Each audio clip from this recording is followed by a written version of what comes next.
अस्सलाम वालेकुम। प्रोग्राम बयानिया के साथ मैं हूं आलिया शबीर। नासरीन, हालिया कुछ वाक़यात हुए हैं पाकिस्तान की कौमी सलामती और सिक्योरिटी के हवाले से, कुछ डेवलपमेंट हुई हैं। आज के प्रोग्राम में ख़ास तौर पर बात करेंगे, साथ साथ बात करेंगे सेनेट इलेक्शन के हवाले से, जो कि एक दिलचस्प मार्का भी है। वो इस्लामाबाद में होने जा रहा है। हफीज़ शेख और यूसुफ रज़ा गिलानी मद्दे मुकाबिल हैं। और पंजाब में जो मुफाहमत हो गई है या मुकम्मल हो गया है, पंजाब में बड़ा ही ये खुफिया तौर पर कह सकते हैं या साइड पे कह सकते हैं रख कर ये एक बातचीत तय हो गई। और पंजाब के जो 11 सीट है सेनेट की, वो जो है वो अब उनकी अनाउंसमेंट हो गई है। उन पर इलेक्शन जो है वो नहीं होंगे अब, वो क्योंकि वो इलेक्ट कर दी गई हैं। और साथ साथ बात करेंगे कुछ पीडीएम के हवाले से। मार्च होने जा रहा है, मार्च में तो क्या मार्च धरने की सूरत इख्तियार कर सकता है। मोस्ट रेलिवेंट पर्सनैलिटी हमारे साथ ऑपोजिशन से हैं इस वक्त। फॉर्मर इंटीरियर मिनिस्टर हैं और and right now he is chairman senate standing committee on the interior. Senior leader हैं पाकिस्तान पीपल्स पार्टी के सेनेटर रहमान मलिक साहब। सेनेटर रहमान मलिक साहब, प्रोग्राम में आपको खुश आमदीद कहूँगी। जी अस्सलाम वालेकुम, थैंक यू वेरी मच। आपकी वसातत से मैं पब्लिक के व्यूअर्स और पब्लिक के साथ साथ पाकिस्तान की पूरी पब्लिक को सलाम पेश करता हूँ। जी बहुत शुक्रिया। You are most welcome to start the question. जी thank you. Right now let's start from the FATF, क्योंकि इस वक्त जो मोस्ट डेवलपमेंट है, इंपॉर्टेंट डेवलपमेंट है, FATF के हवाले से हुई है। पाकिस्तान को एक बार फिर ग्रे लिस्ट में रखा गया है, लेकिन पाकिस्तान पर कोई पाबंदियां नहीं लगाई गई हैं। तो आपको क्या लगता है कि ये पाकिस्तान की कामयाबी है या अभी इसमें और हमें कुछ करना बाकी है? ये देखिए, सबसे पहले मैं अर्ज़ करूँ, मैं जो आपने कहा है कि हमारे पे कोई पाबंदियाँ और नहीं लगी, ये बिल्कुल प्रोपेगेंडा है। इसको मैं नेगेट करता हूँ, इसलिए कि FATF को पाकिस्तान को ग्रे लिस्ट में ही रखना एक बहुत बड़ी रिस्ट्रिक्शन है। ये इतनी बड़ी रिस्ट्रिक्शन है कि इसके साथ हमें $38 बिलियन का ऑलरेडी नुकसान हो चुका है। आपको पता है फैट लिस्ट की जब आ जाती है ग्रे लिस्ट, उसमें आप स्क्रूटनी में आ जाते हैं। जितने भी फाइनेंशियल इंस्टीट्यूशंस है वर्ल्ड की, वो आपको चेक करते हैं, आपकी LCs को चेक करते हैं, आपकी मनी लॉन्ड्रिंग को चेक करते हैं, आप काउंटर चेकिंग होती है। तो जो बिज़नेस कम्युनिटी है उनको बहुत सी डिले होती है। और मैडम, आपको पता है कि जब प्रेसिडेंट FATF एड्रेस कर रहा था अपनी प्रेस कॉन्फ्रेंस, उसने कहा जी हमने इंक्रीज मॉनिटरिंग कर दी है ऑन टेररिस्ट फाइनेंसिंग। उस चीज़ के लिए जिसके लिए हमने जाने दी 70,000, उसके लिए जब हमने $385 बिलियन का लॉस किया in the form of logistics, उस चीज़ के लिए हमारी एरियल स्पेस हमने दे दी, हमने सड़कें दे दी, हमने हर कुछ दे दिया उस वॉर ऑन टेरर में US की। और वही US से हमारे खिलाफ कंप्लेंट पे लेके गया। अब देखें, जो इन्हांस्ड यानी कि इंक्रीज्ड रिस्ट्रिक्शन है, इंक्रीज्ड मॉनिटरिंग है, उसमें ये होगा कि आपकी स्क्रूटनी फाइनेंशियल और बहुत ज्यादा हो जाएगी। हम तो ऑलरेडी पिसे हुए हैं कोविड में। This is our fault. लेकिन आप बिल्कुल मैं इससे मुतफिक नहीं हूँ। उन्होंने ये हमारा फॉल्ट है कि हमने अपनी जानें दी और हमने अपनी सरजमीन दी, अपनी एयर स्पेस दी, सब कुछ दिया, लेकिन इसके बावजूद भी एक्नॉलेज नहीं हो रहा। तो इसमें हमारी कोई कोताहियां, कमजोरियां हैं? आपने मैडम आलिया, ये बिल्कुल आपने ठीक कहा, हमारी कोताहियां थी। अब अगर कोताहियों को लेके हम बैठ जाएंगे और अगर हम अपना कोई रास्ता नहीं निकालेंगे तो फिर हमारे साथ यही होता रहेगा। मैं कहाँ पे मुतफिक नहीं हूँ गवर्नमेंट से, वो इस पे नहीं हूँ कि हम एग्रेसिव नहीं हैं, हम डिफेंसिव हैं, हम ऑफेंसिव नहीं हैं। मैंने ख़त लिखा प्राइम मिनिस्टर ऑफ पाकिस्तान को, मैंने ख़त लिखा FATF को कि इस वक्त इंडिया जो है उसको प्रूव हो चुका है वो, और ये मेरी रिपोर्ट नहीं है, ये UN की रिपोर्ट है। और उस रिपोर्ट के मुताबिक इंडिया इस वक्त टेररिस्ट फाइनेंसिंग कर रहा है दाइश को। लेकिन उन्होंने कहा ये हमारी डोमेन में नहीं आता। आपके खत का जवाब उन्होंने आपको ये दिया कि ये हमारी डोमेन में नहीं आता। अगर आप मैडम आलिया इंटरप्ट ना करें तो मैं आपसे खुल के बात कर लूं, क्योंकि it's a very serious issue. जब आप इंटरप्ट करेंगी तो मेरा जो अवाम को चीज़ बताना चाहता हूं मैं नहीं बता सकूंगा, और आपके इंटरव्यू का मकसद जो है फौत हो जाएगा। I hope you don't mind. मेरी बात सुने, मैं जो कहने ये जा रहा हूं कि हमारे खिलाफ जो लॉबिंग हुई है वो इंडिया ने की है, और इंडिया पूरे 2 हफ्ते से ये कह रहा था कि पाकिस्तान जो है वो ग्रे लिस्ट से नहीं निकलेगा। अगर वो 2 हफ्ते से पहले ये कह रहा था तो उसके पास कोई ना कोई रीज़न थी, उसके पास कोई इन्फॉर्मेशन थी। मैंने तो असेसमेंट के तौर पे अपना जो आर्टिकल आज देखा होगा एक इंग्लिश अखबार में यूके में छपा है, उस पर मैंने प्रिडिक्ट किया हुआ था कि ये हमें ग्रे लिस्ट से नहीं निकालेंगे। अब ग्रे लिस्ट से क्यों नहीं निकालेंगे? आप कहेंगे आपके पास कौन सा इल्हाम है, जादू है, या आप पीर बन गए हैं। ये बात नहीं है। इसमें यह है कि अगर आप गौर से अपने रिलेशनशिप देखें, जो हमारी रिलेशन चल रही है अमेरिका के साथ, अमेरिका इसमें कम्प्लेनेंट है। तो अगर ओबलाइज करना होगा तो अमेरिका हमें ओबलाइज करेगा ना, फैटफ तो नहीं कर सकता। अमेरिका अगर विड्रॉ कर लेता तो हम ओबलाइज हो जाएंगे। अमेरिका उस वक्त तक हमें ओबलाइज नहीं करेगा, रिपीट करता हूँ, उस वक्त तक ओबलाइज नहीं करेगा जब तक अफगानिस्तान का मसला हम हल नहीं कर देते। और उनको जो शकुश बात है, जो शकुश बात है हमारे मतलब कि हम शायद उस लेवल की और उस लेवल की सपोर्ट नहीं कर रहे इसमें अफगानिस्तान में, वो वहम हमें उनका निकालना होगा। लेकिन मलिक साहब, जी मलिक साहब, अभी जाहिर है अफगान अमल शुरू हो चुका है और पाकिस्तान ने फैसिलिटेट किया है, हर सतह पे फैसिलिटेट किया है, और पाकिस्तान अफगान अमल का हिस्सा भी है, और तालिबान के साथ जिस तरह से पाकिस्तान में भी आना चना हुआ है, तो ये तो वाजे है, अप्रिशिएट तो किया गया है अमेरिका की जानिब से भी। नहीं, देखें, आप शायद लेटेस्ट सिचुएशन नहीं जानती। आपको पता होना चाहिए कि तालिबान ने जब ये एग्रीमेंट किया था तो पाकिस्तान की कोशिशों के साथ हुआ, लेकिन वो एग्रीमेंट जो अमेरिका ने तालिबान के साथ किया उसे वो बैकआउट कर गए। और 3 दिन पहले तालिबान के लीडर्स, जो लीडर्स, उनकी स्टेटमेंट थी कि अमेरिका को अपना किया हुआ वादा जो दोहा में था उसको पूरा करें, क्योंकि वो नहीं कर रहे। और मेरी अपनी असेसमेंट है ये कि अमेरिका का दिल नहीं है कि वो अफगानिस्तान को छोड़े, इसलिए कि ये प्रॉक्सी वॉर जो चाइना के साथ चल रही है, कुछ और रीजनल इश्यूज है जहाँ पे, उनको सामने रखते हुए अमेरिका अपनी प्रेजेंस नहीं छोड़ेगा यहाँ से। और बेस्ट उनको कौन सा मुल्क मिल सकता है अफगानिस्तान के अलावा? तो लिहाजा मैं ये कहूँगा कि जो यूएस का इंटरेस्ट है अफगानिस्तान में और हमारा इंटरेस्ट है फैटफ में, जब तक ये एक कोरिलेशन के साथ कोइंसाइड नहीं होंगे और कुड प्रो नहीं होगा, मेरा नहीं ख्याल है कि हमें फैटफ से निकाला जाएगा। और एक चीज़ और बड़ी इंपॉर्टेंट, मैंने जब फैटफ को लिखा कि आप, ये मेरी एविडेंस है इंडिया के खिलाफ, ये यूएनओ की रिपोर्ट है, ये मनी लॉन्ड्रिंग के जो एलिगेशन है अगेंस्ट मोदी, उनकी मैंने एविडेंस के साथ भेजा। पहले खत में उन्होंने कहा कि हम तो कर ही नहीं सकते इन्वेस्टिगेशन, क्योंकि ये हमारी डोमेन में नहीं आता। तो मैंने लिखा उसी खत का जवाब जो मुझे फैटफ ने लिखा, वो आपको मैं देता हूँ, आप व्यूअर्स को दिखा दीजिएगा। उसमें कहा अगर ये आप इंडिया के खिलाफ नहीं कर सकते तो पाकिस्तान के खिलाफ किस बेसिस पे कर रहे हैं, वही लाया ना।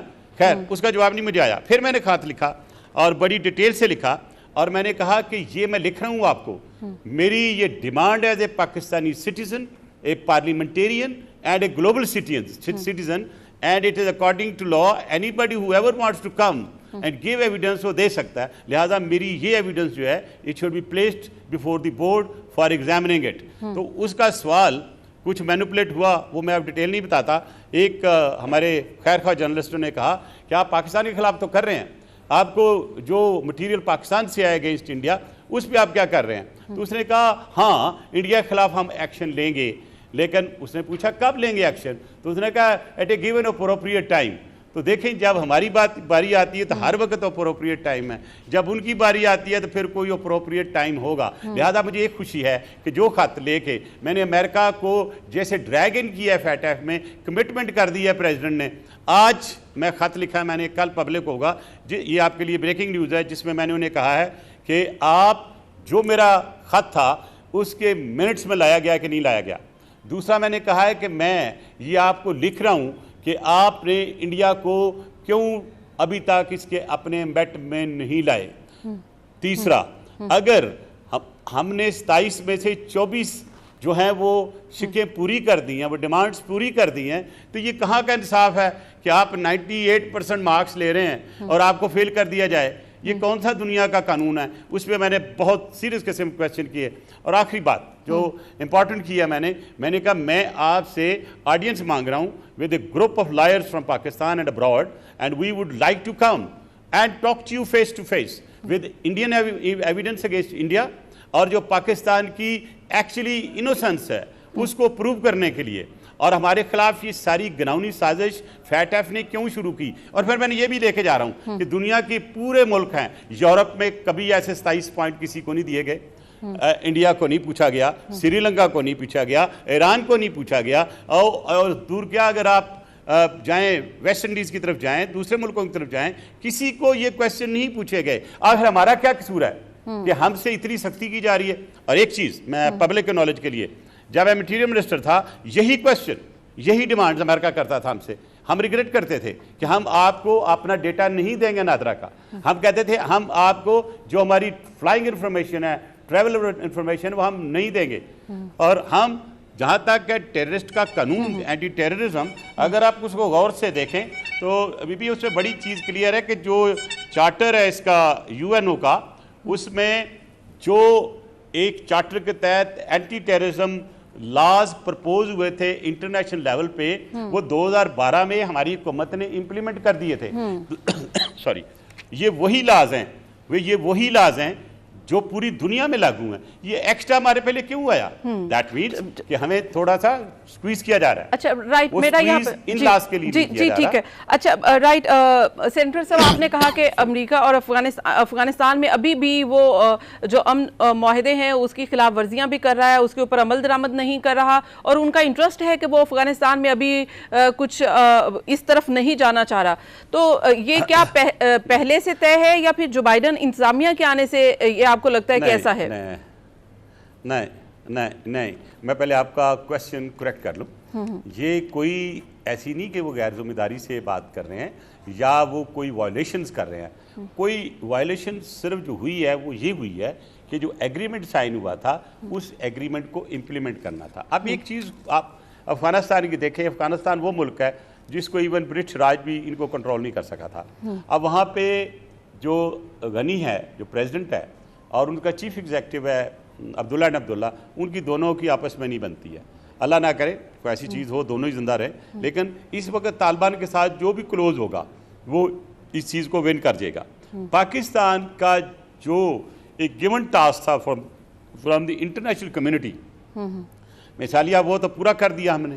हम तालिबान को ले भी गए, तालिबान से बात भी हो गई, और जो चीज़ अमेरिका चाहता था वो भी हो गया। अब वो ज़ल्मे खलील आए थे, उनको भी पूरी तफसील का पता है, और उसको डोनाल्ड ट्रंप ने बड़ी हमें शाबाशी दी थी पूरी दुनिया में। Well, Pakistan has done a great job, you know that. जब उसने ये बड़ा ओपनली एडवोकेट किया था हमें, लेकिन बाद में वही डोनाल्ड ट्रंप बैकआउट कर गया था ट्रूप्स को निकालने के लिए। तो जो बाइडन एडमिनिस्ट्रेशन पे हम सारा इल्ज़ाम नहीं लग सकता, इसलिए कि जो बाइडन एडमिनिस्ट्रेशन के साथ बहसीयत इंटीरियर मिनिस्टर मैंने काम किया है, मैं उनके साथ भी काम किया। उनकी जो अभी नई एडमिनिस्ट्रेशन है, ये बहुत से लोग थे उसको डेप्टी सेक्रेटरी और मिड लेवल पे थे, आज वो हेल्मा अफेयर्स पे बैठे हैं। मैं उनसे कईयों से बात भी होती है। बहरहाल जो मैंने देखा है कि जो बाइडन की पॉलिसी, आपको पता है अफगानिस्तान में उस वक्त क्या थी, और उसको पता है वार एंड टेरर उन्हीं के वक्त हुई। वार एंड टेरर में जिस सख्ती से वो पेश आना चाहते थे वो आए। अब ये जो आपका एक क्वेश्चन जो इंटरनल आप इशारा कर रही हैं, क्या कहीं ऐसा तो नहीं कि वही चीज़ जो पहले रिपीट हुई थी, वो आपको पता है किसके वक्त में हुई थी? जब यूएसएसआर पे एक वार हुई थी अफगानिस्तान की, और पाकिस्तान उसमें जंप कर गया, जैसे कहती हैं हमने गलती की। तो उसके बाद 9/11 हो गया, हर बार हमें घसीट लिया गया, और घसीटने का नुकसान हमें ये हुआ कि हमारी इकॉनमी तबाह हुई, हमारे जो माहौल था पाकिस्तान के पीसफुल वो तबाह हुआ। अब देखना ये है कि क्या जो जो जो बाइडन की जो पॉलिसी है वो पाकिस्तान फ्रेंडली कितनी है, और उसको पाकिस्तान फ्रेंडली करने के लिए हमारी हुकूमत क्या रोल अदा कर रही है, हमारी क्या लॉबिंग हो रही है, क्या हुकूमत बताएगी कि कौन से एफर्ट्स हुए। मैं तो समझता हूँ कि अभी तक जो बातचीत होनी थी, मेरे ख्याल से जो मेरी इंफॉर्मेशन है, जो बाइडन की और इमरान खान साहब की, वो भी गालबन डिले हो गई है, may be because of the internal situation जो पाकिस्तान में हो रहा है। लेकिन यह है कि जिस अंदाज से हमें उनके साथ आगे बढ़ना था वो हम नहीं बढ़ सके। लेकिन मुझे ये कभी उम्मीद है फ्रॉम आवर आर्म फोर्सेस, क्योंकि जनरल कमर बाजवा जो हैं उन्होंने बहुत काम किया इसके ऊपर, ये जो अफगानिस्तान की अमन के लिए, और वो अभी भी काम कर रहे हैं इसके ऊपर। आई होप कि we are able to deliver and to the satisfaction of American. And satisfaction किसे मेरी मुराद ये है कि अमेरिकन भी थोड़ा गिव एंड टेक करें, जो प्रेसिडेंट गनी है वो भी कुछ गिव एंड टेक करे, और जो अफगान तालिबान है वो भी थोड़ा आगे बढ़ें, और फिर अब क्वेश्चन ये है कि हुकूमत कौन करे। अब उनमें तो आपस में बहुत लड़ाई चल रही है। वेल, एक तरीका ये है कि कोलिशन हो सकती है, फोर्सेज आके टेक ओवर करके इलेक्शन कराएं। जी नहीं, टेक ओवर करें, इलेक्शन कराएं। अगर कोलिशन होती है तो कोलिशन का हाल का पता क्या होगा? वही जो उस वक्त हुआ था, सिविल वॉर की तरफ आपको याद होगा कि नहीं, आपको याद है कि उस वक्त प्रेसिडेंट थे, प्राइम मिनिस्टर था हिकमत यार, और उन्होंने इनको हुकूमत दे दी। उस वक्त था जब अमेरिका छोड़ के जा रहा था, after USS war was over, Pakistan ने अपना रोल अदा किया और उनको दोनों को, एक को प्रेसिडेंट बनाया, हिकमत यार को प्राइम मिनिस्टर बनाया। इनकी लड़ाई होगी 3-4 महीनों में और फिर उसका नुकसान क्या हुआ? Then the Taliban emerged and then Al-Qaeda emerged, और उससे फिर इस खित्ते में तो फिर इसका जाहिर है कि जाहिर हुआ वो सारा आपको सामने। जी ठीक है, इसका जाहिर है कि किसी सोल्यूशन की तरफ जाना है और जो बाइडन इंतजामिया आई है तो उस स्टेट ऑफ माइंड क्या है, और ये तो पाकिस्तान और अमेरिका के ताल्लुकात किस तरफ जाते हैं, ये तो बातचीत से ही तय पाएगा। और बातचीत अब कब हो सकती है इस पर बात की जा सकती है। यहाँ पे एक ब्रेक शामिल करनी है। ब्रेक के बाद जब हम वापस आएंगे तो पाकिस्तान और भारत के दरमियान LOC जंगबंदी मुआहिदा हुआ है और मीडिया इसको प्रोपगेट कर रहा है कि ये बैकडोर डिप्लोमेसी का नतीजा है। अमेरिका ने इसको अप्रिशिएट किया है। सेनेटर रहमान मलिक साहब से उनका टेक लेंगे, लेकिन एक ब्रेक के बाद। Keep watching.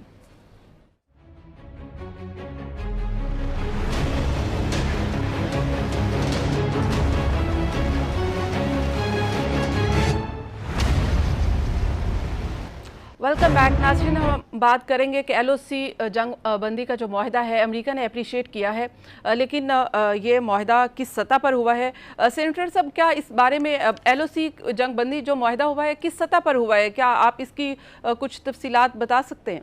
आपने पढ़ा और जो मीडिया को रिलीज हुआ है कि ये एग्रीमेंट जो है एज कमिटेड इन 2003, वो तो मुआहिदा डेफिनेटली LOC पे था।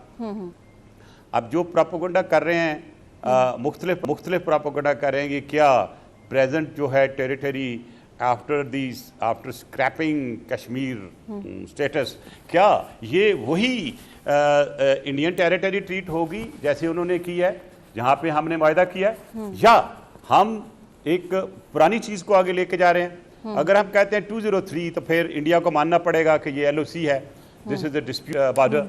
और अगर हम ये देखते हैं कि वो इंडियन टेरिटरी कह के किया है, क्योंकि मैं इसमें ज़्यादा कमेंट्स नहीं कर सकता, मैंने डिटेल इसमें ली नहीं है, ना भी पढ़ी है, लेकिन हो सकता है आपके अगले इंटरव्यू में नेक्स्ट वीक अगर आप आएँ तो मैं इसके मतलब पूरी तफसील दूंगा। लेकिन एक चीज़ हुई है कि वायदा हुआ जंग का, हमारे भी लोग बहुत शहीद हो रहे थे, उनके भी लोग बहुत मर रहे थे, लेकिन एक चीज़ है कि इसी के साथ साथ हमें थोड़ा आगे बढ़ना होगा। राइट, इससे साथ आगे बढ़ना होगा। जब तक कश्मीर का मसला हल नहीं होता। अच्छा, कश्मीर के मसले के ऊपर यहाँ पे लेट मी पुट क्वेश्चन, ये अगर अब ये एग्रीमेंट हो गया है तो अब हम ये कर सकते हैं, ये कह सकते हैं कि बर्फ पिघल रही है दो मुल्कों के दरमियान और पाक भारत ताल्लुकात अब मजीद आगे की तरफ जाएंगे, बातचीत की तरफ जा सकते हैं?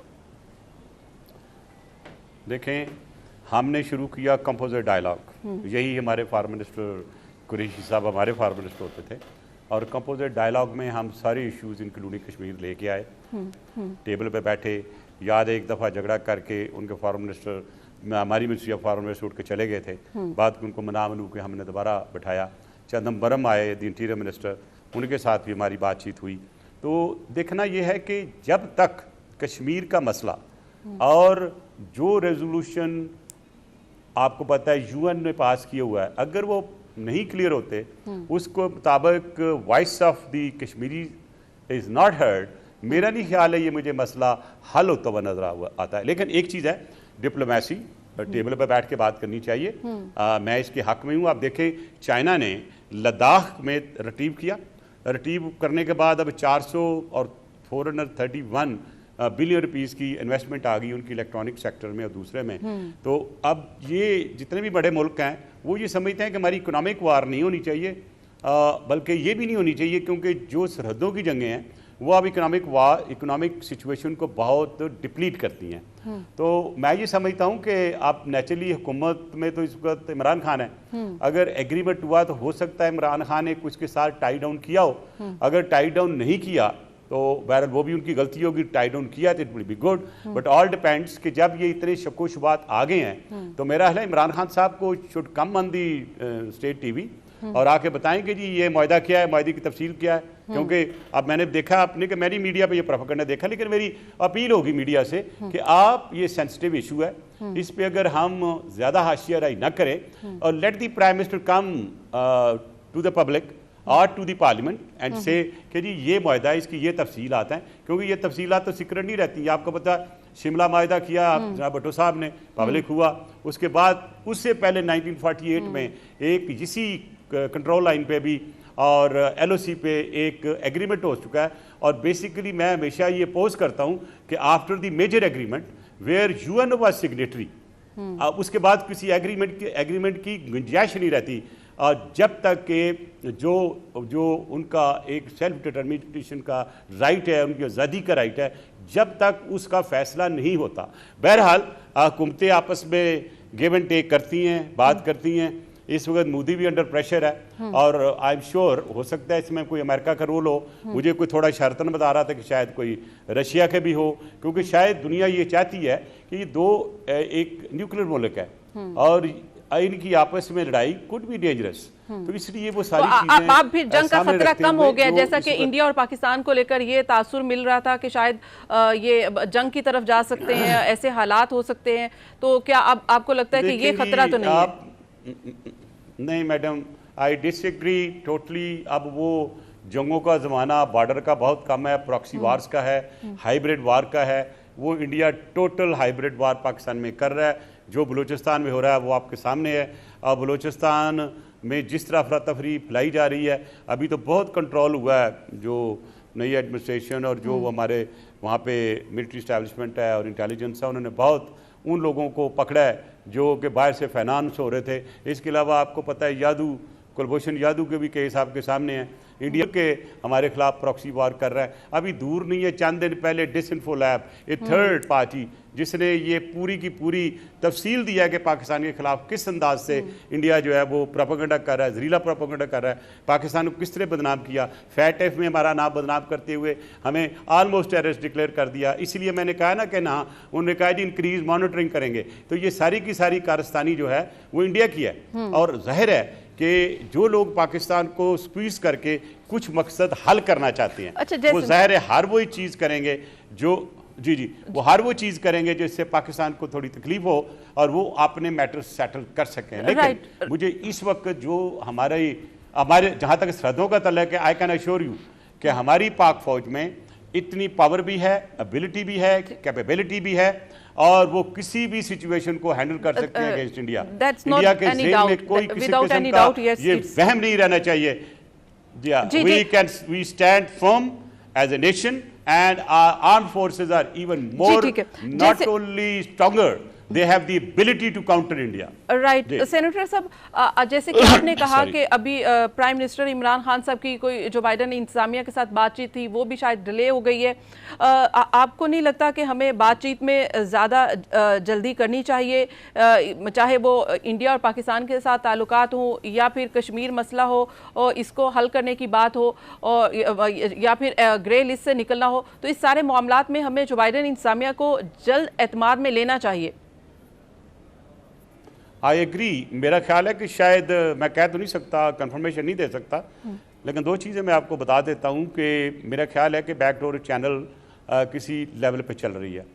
अब क्योंकि गवर्नमेंट इस वक्त काफ़ी परेशान है, खुद इन बुरे एक सिचुएशन में गिरी हुई है और जिस तरह गवर्नमेंट को कॉर्नर कर दिया गया है, ये कार्नर हो गया है अपनी पॉलिसीज़ के तहत। ज़ाहिर है उनका ज़्यादा टाइम इसी पे गुजरता है। देखें कल फैट टाइप की डिसीजन हमारे खिलाफ आई है। मुझे एक लीडर का बयान दे दें जो हमारी किसी पॉलिटिकल साइड से आया हो और इवन हुकूमती कोई मिनिस्टर जो है एक्सेप्ट वो अपने जो कंसर्न मिनिस्टर थे, बाकी किसी को पता ही नहीं क्या हुआ। देखिए ऐसी चीज़ में कौम एक आवाज़ के साथ अपना एक बयानिया देती है, एक नरेशन देती है, दुनिया को बताती है कि हमारे साथ जुल्म हुआ, वो कोई नहीं आया। I hope that we take the national issues very seriously, study भी करें उस पर, उसके बाद भी करें। मेरा कल एक प्रेसर आ रहा है, इसमें बड़ी डिटेल आई है और एक आर्टिकल मेरा आ जाए, जैसे बताया कल मेरा एक और आर्टिकल आ रहा है इसी के ऊपर।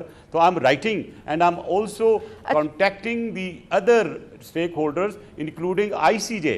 अगर हमें इंसाफ ना मिला अगले 2-2.5 महीने में इससे फैट से, तो मैंने ग्रुप तैयार किया है, ग्रुप तैयार किया है एमिनेंट लायर्स का, जो मेरे साथ होंगे और हम फ्रांस में जाकर इनके दफ्तर में ये देंगे, और अगर उन्होंने एक्सेप्ट ना किया then we are moving to ICJ for this indiscrimination, the violation of human rights and total injustice to Pakistan. I think that's great work. अगर आप ये सब कर रहे हैं, that's great work for the country.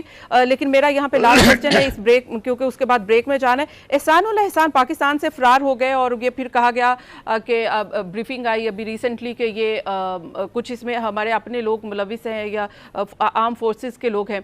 कितना तशवीशनाक बात है। और फिर एहसानुल एहसान का मलाला यूसुफजई को धमकियाँ देना। देखिए मेरा ख्याल है कि मैं ये समझता हूँ कि एहसानुल एहसान एक पोस्ट थी, नाम था during our war and terror, और उसको अरेस्ट किया रेलिवेंट एजेंसीज़ ने। आपको पता है बड़े बड़ी जगहों पे लोग चकमे दे के निकल जाते हैं, आपने फिल्में भी देखी हैं, आपने पाकिस्तान में बहुत से पुलिस के साथ भी हादसा देखे हैं। तो जब लोग किसी को साथ रहना शुरू कर देते हैं, वो अगर क्रिमिनल भी है तो एक शायद कोई नरम गोशा पैदा हो जाता है, या कोई उसको पता चल जाता है कि सिक्योरिटी लोग जो हैं थोड़े से लकूनाज यहाँ हैं, तो वो एक्सप्लॉइट हो सकते हैं। तो लिहाजा क्योंकि ICPR ने इसके ऊपर बड़ी डिटेल से एक स्टेटमेंट दे दी है, तो मैं फर्दर इस पर कुछ नहीं कहूँगा। जब उन्होंने कह दिया है कि वो लोग जो मुलव्वस थे या वो लोग जिनका उनको शक था कि उन्होंने फरार होने में मदद दी थी, उनके खिलाफ एक्शन हो रहा है। तो क्या कोई खतरा हो सकता है एहसानुल एहसान का फरार होना, क्या कोई खतरा हो सकता है मुल्क के लिए, मलाला के लिए, या इस तरह से? मेरा नहीं ख्याल है। देखो उसके दो टारगेट्स थे। I think what he had been hinting कि मलाला के हमले के मतलब उसके पास कोई सीक्रेट थी जो वो पब्लिक की बातें करता रहा है, जो हमारी बच्ची है वहाँ से स्वात से। तो क्या कहना चाहता था उसने उस वक्त तो डिस्क्लोज नहीं किया जब कस्टडी में था, लेकिन उसकी स्टेटमेंटें आती नहीं। और वो जो जिस वक्त हमला हुआ था मलाला पे, मैं इंटीरियर मिनिस्टर था, मैंने इसकी काफ़ी इन्वेस्टिगेशन भी की, और इन्वेस्टिगेशन जाके ख़त्म होती थी एहसानुल एहसान पे, और कुछ ऐसे लोग जो जेल से फरार हुए थे उन तक पहुंची थी। तो ज़ाहिर है आगे भी चलते रहे हम, और मैं ये समझता हूँ कि बहुत सी चीज़ें, कुछ नेशनल सीक्रेट्स होती हैं, कुछ नेशनल चीज़ें ऐसी होती हैं जिनको पब्लिक में आना बहुत ज़रूरी होता है, क्योंकि उनमें एम्बिग्विटी नहीं रहनी चाहिए। मैंने वैसे एक किताब लिखी है, ये टॉप स्टोरीज, ये एक थ्रिलर है, ये थ्रिलर है, और इसमें मैंने काफ़ी चीज़ें दी हैं। और अभी मैं अपनी एक किताब जो है तकरीबन फाइनल स्टेज पे पहुंचा हूँ, माई 5 years with Pakistan People's Party, my party, and of course my service with and my assistance with President Zardari, that was 5 years। तो उसकी मैं डिटेल से जो पाकिस्तान पीपल्स पार्टी का हमारा काम और हमें यकीन है कि बहुत इंकशाफात से भरपूर होगी। हमें यकीन है कि आपकी जो बुक्स हैं वो इंकशाफात से भरपूर होंगी। हजार रहेगा। यहाँ पे एक ब्रेक शामिल करनी है। जब ब्रेक से वापस आएंगे तो सेनेटर रहमान मलिक साहब ने बात की कि ये हुकूमत परेशान है और परेशान किया है ऑपोजिशन ने, और इस परेशानी का इलाज क्या है, कैसे ख़त्म हो सकती है, और क्या कोई इलाज है भी या नहीं, इस पर बात करेंगे। लेकिन एक ब्रेक शामिल करनी है। ब्रेक के बाद कीप वॉचिंग।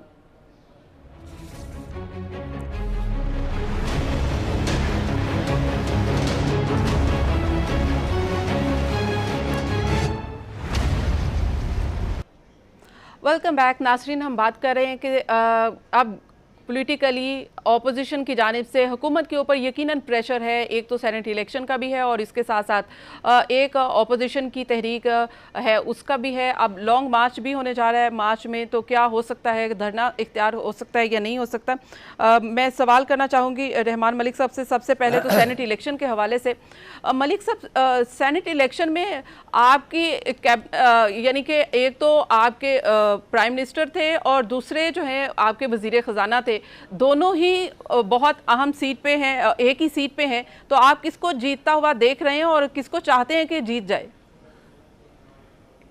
देखिए जी, सबसे पहले एक तरफ मेरे पाकिस्तान के शेख हैं, दूसरी तरफ सैयद हैं, और मैं समझता हूँ कि मेरी पार्टी के वो कैंडिडेट हैं। मेरी सबसे पहले तो ख्वाहिश होगी कि वो जीते। मेरी दुआ और दवा दोनों साथ होंगी। मैं यही कह सकता हूँ कि यूसुफ रज़ा गिलानी के इलेक्शन ने हुकूमत की कम से कम नींदें हराम कर दी हैं, और मेरा ख्याल है कि उनकी नींदें सही हराम हुई हैं। इस वजह यह है कि उनके जब 17 MPA जब वो पेशावर जाते हैं, प्राइम मिनिस्टर साहब नहीं होते, तो आप अंदाज़ा कर सकती हैं कितनी परेशानी होगी। और मुझे कहना तो नहीं चाहिए, लेकिन जिस हालात में इस वक्त प्राइवेट पार्टियां बीच में आ गई हैं, और मैं हमेशा कहता हूं कि जो सेनेट के इलेक्शन है, लोग सेनेटर बनते हैं एज ए सिंबॉलिक इज़्ज़त के लिए भी बनते हैं, आपको पता है। तो बहरहाल जो मेरी खबरें पहुंच रही हैं, मैं ज़्यादा नहीं कहूँगा, लेकिन इसमें ट्रेडिंग हो रही है, जिसे हॉर्स ट्रेडिंग कहते हैं। एक जो मेरे पास खबरें आती हैं, मैं उसको भी पब्लिक नहीं करूंगा, लेकिन किसी वक्त बात जरूर करूंगा। तो कोई बंदा लेकिन कर रहा सर था, आपने कहा कि जाहिर है 10 कि करोड़ की बात कर रहा है, कोई 35 करोड़ की बात करता है। तो जब ये पैसों की बातें शुरू हो जाती हैं, तो जब माल बिकना शुरू हो जाता है बाजार में, तो उसकी जब बोली लगती है, तो वो जो माल बिकता है वो किसी के पास तो जाना होता है, तो जिसके पास भी जाएगा वो भी आपको पता चल जाएगा। अब सुप्रीम कोर्ट का भी जो व्यू मैं देख रहा हूँ वो यही है कि सीक्रेट बैलेटिंग ही होनी चाहिए। तो मैं समझता हूँ सीक्रेट बैलेटिंग जो है ये गवर्नमेंट के लिए गालबन ठीक नहीं होगी, और क्योंकि इसी वजह से, इसी डर और खौफ की वजह से हुकूमत ने रेफरेंस भी किया, हालांकि वो illegal reference, I don't approve of it at all being a legislator. तो मैं ये समझता हूँ कि उनके लिए मसाइल हैं, और इलेक्शन से पहले भी वो काफ़ी परेशानी को फेस करेंगे। उस परेशानी में जी सही क्या होता है वो देखने हैं नर्व्स ऑफ दी गवर्नमेंट, खासतौर पे। जी ठीक है, आपने ट्रेडिंग की बात की, आपने जी ठीक है, मैं इसके ऊपर बात करती हूँ। आपने बात की 35 करोड़ 34 करोड़ की, और आपने कहा कि ट्रेडिंग हो रही है। तो सेनेटर साहब, आप जाहिर है कि रिटायर्ड हो जाएंगे, और उसके बाद पाकिस्तान पीपल्स पार्टी ने अभी आपको टिकट क्यों नहीं दिया, या आपने टिकट नहीं लिया? क्या कोई नाराजगी है, या फिर पैसों की कमी रह गई है? पैसों की कमी रह गई है? नहीं, ना मुझसे किसी ने पैसे मांगे, ना पैसे देने की बात थी। इस वर्ड को और इस लफ्ज़ को मेरा हाले इसको डिलीट करना चाहिए। मेरी पार्टी ने मुझे 12 साल सेनेटर रखा, मुझे एडवाइज़र बनाया, मुझे मिनिस्टर बनाया, और अगर उनका फैसला ये है कि इस दफ़ा मुझे टिकट नहीं देनी चाहिए बल्कि किसी और साथी को बुलाइज करना चाहिए, तो मैंने उसे सदके दिल से एक्सेप्ट किया, और पार्टी की इस एक्शन की मैंने तारीफ की। लिहाजा इसमें किसी को एम्बिग्विटी नहीं रहनी चाहिए कि अगर कोई मेरे मुंह में बात करके कि मैं पाकिस्तान पीपल्स पार्टी, अपनी फैमिली PPP के खिलाफ कोई बात करूंगा, इम्पॉसिबल। मेरी तलकात बिल्कुल फर्स्ट क्लास है अपनी लीडरशिप के साथ। इट्स ग्रेट लॉयल्टी, जाहिर है, इट्स ग्रेट लॉयल्टी, जाहिर है। रिसेंटली मुख्ताबर साहिबा की शादी हुई थी, आई वाज देयर, हमारी मीटिंग हुई वहाँ पे, सबसे मीटिंग हुई। उसके बाद ही मैं अपनी सारी लीडरशिप ऑल लेवल से बातचीत चलती रहती है, और जो मेरी एडवाइस की ज़रूरत है मैं ज़रूर देता हूँ। और एक चीज़ बताऊँ कि सियासतदान कभी रिटायर नहीं होता।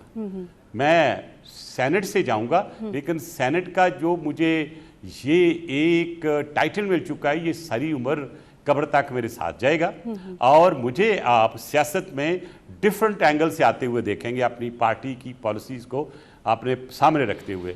और मैं इस वक्त, क्योंकि एक अल्लाह के फजल से सिक्योरिटी एक्सपर्ट भी हूँ, एनालिसिस भी करता हूँ, मेरे 2 आर्टिकल्स आते हैं मुख्तलिफ वर्ल्ड के अखबारों में, मेरे ये किताबें पढ़ी हुई हैं, 4 इस वक्त अमेज़ोन में हैं, 5 भी आ रही है, 2 किताबें मैं और लिख चुका हूँ, वो भी मैं इनाग्रेट करूँगा, बहुत ज़रूरी। जी मलिक साहब, आप ये बताइएगा, क्या आप इन हाउस तब्दीली के हक में हैं? देखें जी, अगर हमारे चेयरमैन की बात सुने तो उन्होंने बड़े सही वक्त में कहा था कि we would like to have in house change because democratic, it's constitutional. तो लिहाजा मैं ये देख रहा हूँ कि ये अगले 8-10 दिन जो पाकिस्तान की सियासत के लिए और खासतौर हुकूमत के लिए बहुत जी ठीक है। आप लॉन्ग मार्च, क्या अगर लॉन्ग मार्च होता है, लॉन्ग मार्च हुआ, तो हो सकता है लॉन्ग मार्च से पहले ही नो कॉन्फिडेंस वोट आ जाए। अगर इंशाल्लाह अगर यूसुफ रज़ा गनी जीत जाते हैं, तो फिर तो वोट ऑफ कॉन्फिडेंस उसे लेना पड़ेगा ना इमरान खान साहब को। वोट ऑफ कॉन्फिडेंस की, नो कॉन्फिडेंस की जरूरत नहीं होगी। He will have to actually seek vote of confidence from the parliament. अच्छा, राइट। लॉन्ग मार्च में धरना भी हो सकता है? जब लॉन्ग मार्च होती है, पब्लिक आती है, बैठना तो उन्हें है ही है, उसको धरना कह लें, एक मूवमेंट प्रोसेशन कह लें, तो मैं समझता हूँ धरना बनेगा, और शायद उस धरने आने से पहले ही बहुत सी चीज़ें वाइंड अप हो जाएंगी। मेरे ख्याल से बहुत सी चीज़ें आपको जो इस वक्त सीन में नज़र आई हैं या आ रही हैं वो नहीं होंगी। दोनों सूरतों में देखें, अगर क्या इमरान खान साहब 5 साल पूरे कर रहे हैं आपकी नज़र में? इमरान खान साहब 5 साल पूरे कर रहे हैं? अगर इस झटके से निकलेंगे तो अगला झटका तैयार होगा पीडीएम का, तो अब वो झटकों के साथ चलेंगे, उनकी ब्रेकिंग ही लगेंगी, उनको बहुत से स्पीड ब्रेकर आएंगे, तो उस स्पीड ब्रेकर्स को उन झटकों बच गए तो और वो फ्लाई कर सके भी है, कप्तान अपनी फ्लाइट को बगैर टर्बुलेंस के लैंड कर सके गिवन टाइम, तो ठीक है। अदरवाइज जिस अंदाज से अपोजिशन अब खड़ी हो गई है और जिस अंदाज से इस वक्त मिसमैनेजमेंट हुई है बहुत सी चीज़ों की, वो आपके सामने है। तो जो महंगाई इसको बोल रही है, हर जगह बोल रही है जी, तो आपसे भी नजर आ रहा है कि महंगाई के क्या असरात है। तो अगर महंगाई ये इसी तरह चलती रही तो मैं ये समझता हूँ मैडम, फिर इस हुकूमत के लिए मुश्किल होगा 5 साल। राइट। रहमान मलिक साहब, सेनेटर रहमान मलिक साहब हमारे साथ हैं और उन्होंने तफसीली गुफ्तगू की। ज़ाहिर है पाकिस्तान के कौमी सलामती, इस सिक्योरिटी के मामलात के साथ सियासी मामलात पर भी बात की। इमरान खान साहब की हुकूमत के लिए परेशानी ज़रूर है, स्पीड ब्रेकर ज़रूर हैं, लेकिन शायद ये हुकूमत अपनी मुद्दत पूरी करी जाएगी। लुबे लुबाब सेनेटर रहमान मलिक साहब की स्टेटमेंट का ये था। आज के प्रोग्राम का वक्त ख़त्म हो गया है। रहमान मलिक साहब आपका बहुत बहुत शुक्रिया प्रोग्राम में ज्वाइन करने के लिए, और मुझे भी इस प्रोग्राम से दीजिए इजाज़त। अल्लाह हाफिज़।